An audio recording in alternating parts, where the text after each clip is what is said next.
ఇది చాలా serious matter ఇది. కృతజ్ఞత చూపుట అనేది యేసయ్యకి ఎంత ఇష్టమో, ఆ మనసు కలిగిన వాళ్ళంటే చాలా ఇష్టం ఆయనకి.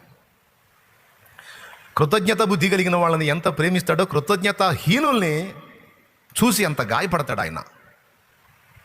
అయితే ఆయన రక్తం చేత పాపులం కాబట్టి కృతజ్ఞత గలవారిని, కృతజ్ఞత లేని వారిని అందరినీ విమోచించాడు అనుకోండి. విమోచించిన తర్వాత విమోచింపబడ్డ మనతో చెప్తున్నాడు, కృతజ్ఞత గలవారై ఉండండి అని ఆయన మనకు చేసిన బోధల్లో ఒకటది.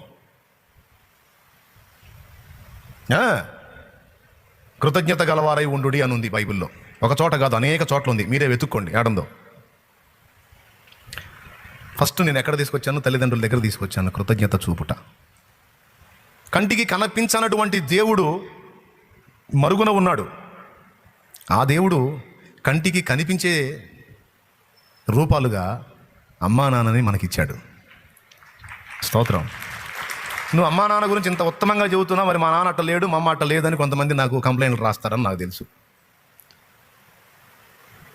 సరే, వాళ్ళు అలా లేరు, నువ్వు నేను చెప్పినట్టుండు. కొంతమంది పాపం చదువు లేనోళ్ళు, వాళ్ళు ఎలా రెస్పాండ్ అవ్వాలో తెలియదు, ఎలా రియాక్ట్ అవ్వాలో తెలియదు. తెలియపోయినా పర్వాలా, నీ ప్రేమ నువ్వు కనపరచు. నిన్ను చూసి ముచ్చట పడతాడుగా దేవుడు. ఎంతమందికి అర్థమైందో ఏమో మరి. చాలా వందనాలు, తీవ్రంగా స్పందించారు. ఎందుకు ఈ మాట చెప్తున్నానంటే, మన ఆశీర్వాదానికి సంబంధించిన చాలా సంగతులు ఈ తల్లిదండ్రులను మనం ప్రేమించడంలో ఉన్నాయి.